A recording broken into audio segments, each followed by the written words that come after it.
Selamat pagi anak-anak, apa kabar anak-anak pada pagi hari ini? Semoga semuanya dalam keadaan sehat dan tetap semangat. Pada hari Sabtu hari ini anak-anak kembali belajar di rumah semua dikarenakan Bapak dan Ibu guru vaksin ya yang ketiga yang dilaksanakan di SD Bruder Melati. Nah, untuk hari Senin dan hari Selasa anak-anak belajar seperti biasa sesuai dengan sesinya ya. Seperti biasa kita sebelum memulai pembelajaran pada pagi hari ini terlebih dahulu kita berdoa. Demi nama Bapa, Putra dan Roh Kudus. Amin. Bapa kami yang ada di surga, dimuliakanlah namamu. Datanglah kerajaanmu, jadilah kehendak-mu di atas bumi seperti di dalam surga. Berilah kami rezeki pada hari ini, dan ampunilah kesalahan kami, seperti kami pun mengampuni yang bersalah kepada kami. Dan janganlah masukkan kami ke dalam pencobaan, tetapi bebaskanlah kami dari yang jahat. Amin. Demi nama Bapa, Putra, dan Roh Kudus. Amin. Oke anak-anak, pada pagi hari ini kita masih membahas tema 6 ya, tentang energi dan perubahannya, subtema 1 sumber energi, pembelajaran yang ke-6 tentang hak dan kewajiban kita terhadap sumber energi dan satuan mengukur waktu. Ayo kita pelajari sama-sama. Nah, di sini kita membahas pelajaran bahasa Indonesia PPKN, hak dan kewajiban terhadap energi. Nah, pada materi yang sudah guru bahas dulu, kita membahas tentang hak dan kewajiban kita sebagai anak ya anak-anak. Nah, sedangkan yang kita bahas di tema 6 ini tentang hak dan kewajiban kita terhadap sumber energi. Apa sih hak dan kewajiban kita terhadap energi itu? Ya, kita bahas sama-sama. Nah, di sini ada hak adalah sesuatu yang harus diterima, sedangkan kewajiban adalah sesuatu yang harus dilaksanakan atau kita lakukan. Nah, di sini hak itu bisa kita dapatkan atau kita terima ya anak-anak. Pelaksanaan hak dan kewajiban harus dilakukan dengan seimbang agar tercipta kehidupan yang harmonis. Bagaimana hak dan kewajiban manusia terhadap energi? Manusia memiliki hak dan kewajiban dalam mengelola sumber energi. Sumber energi dapat dibedakan menjadi dua. Nah, di sini sumber energi yang dapat diperbaharui merupakan sumber energi yang dapat diperbaharui merupakan sumber energi yang tidak akan habis walaupun digunakan terus-menerus. Contohnya di sini antara lain ada air, matahari, angin, udara, dan panas bumi. Sedangkan yang kedua ini sumber energi yang tidak dapat diperbaharui merupakan sumber energi yang jumlahnya terbatas dan dapat habis jika digunakan terus-menerus. Contohnya di sini adalah minyak bumi, batu bara, dan gas alam. Nah, di sini ya anak-anak, hak kita dalam penggunaan sumber energi itu adalah kita berhak mendapatkan energi tersebut. Nah, seperti mendapatkan air yang bersih, udara yang bersih dan segar, dan panas bumi. Nah, kita berhak mendapatkan sumber-sumber energi tersebut. Lalu, apa sih kewajiban kita setelah mendapatkan sumber energi tersebut? Kewajiban kita yaitu menggunakan sumber energi itu dengan sebaik-baiknya.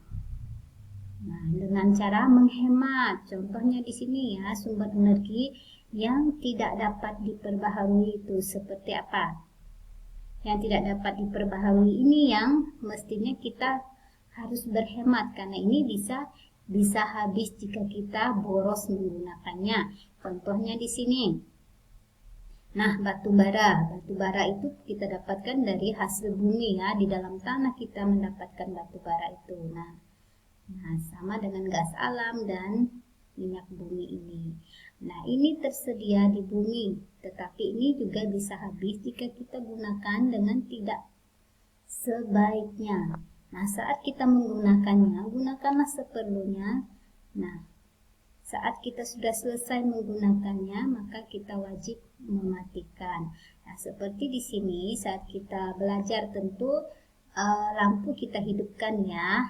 Nah, kita hidupkan. Tapi setelah kita selesai belajar, maka lampu tersebut harus kita matikan. Nah, jika sudah siang, lampu harus dimatikan juga. Nah, itu penggunaan-penggunaan yang lain harus dihemat karena sumber energi yang tidak dapat diperbaharui ini tidak selalu tersedia ya anak-anak dan bisa habis kapan saja. Sedangkan sumber energi yang tidak bisa habis-habisnya seperti matahari, panas bumi, dan air. Nah, air tidak bisa habis karena ini merupakan sumber yang memang ada dan dapat diperbaharui seperti itu. Tapi kita juga meskipun ini dapat diperbaharui, kita harus tetap menghemat ya anak-anak karena sumber air bersih itu tidak semua orang bisa mendapatkannya. Ada daerah-daerah tertentu yang tidak bisa menikmati air bersih dengan baik dan ada juga daerah tertentu yang air bersihnya melimpah ruah. Nah, seperti itu. Dimanapun kita berada, dan kita harus tahu hak dan kewajiban kita dalam penggunaan sumber energi tersebut ya anak-anak. Nah, itu tadi hak kita berhak mendapatkan sumber energi tersebut dengan baik, seperti mendapatkan air bersih, udara segar, panas bumi, dan mendapatkan listrik.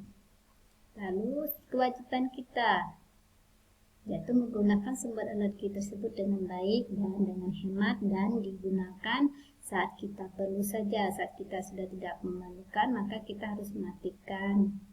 Seperti itu. Oke, berikutnya pelajaran matematika satuan mengukur waktu. Nah, kita lihat sudah kita bahas ya bagaimana cara kita mengukur waktu dari jam sekian sampai jam sekian seperti itu. Nah, di sini Dino belajar pukul 7 malam ya atau 7 pagi. Nah, Dino selesai belajar pukul 10. Berapa jam Dino belajar? Anak-anak hitung dari 7 ke 8 1 jam, lalu 8 ke 9 2 jam, 9 ke 10 jadi 3 jam. Jadi Dino belajar itu selama 3 jam. Nah, adik bermain sepak bola pukul 3 sore. Nah, adik selesai bermain sepak bola itu pada pukul 4.30 atau pukul 16:30. Jadi, adik bermain sepak bola itu selama 1 jam lewat 30 menit. Lalu di sini kipas angin menyala pada pukul 20 atau pada pukul 8 malam. Lalu kipas angin berhenti menyala pada pukul 5 pagi. Berapa lama kipas angin itu menyala? Nah, anak-anak hitung dari angka 8 ke 9. Nah, sampai ke 5. Jadi, berapa jam? 9 jam. 9 jam ya kipas anginnya berhenti. Oke, sampai di sini materi kita pada pagi hari ini anak-anak. Seperti biasa sebelum kita mengakhiri terlebih dahulu kita berdoa demi nama Bapa, Putra, dan Roh Kudus. Amin. Salam Maria, penuh rahmat Tuhan sertamu. Terpujilah engkau di antara wanita dan terpujilah buah tubuhmu Yesus. Santa Maria Bunda Allah, doakanlah kami yang berdosa ini sekarang dan waktu kami mati. Amin. Demi nama Bapa, Putra, dan Roh Kudus. Amin. Selamat pagi dan Tuhan memberkati.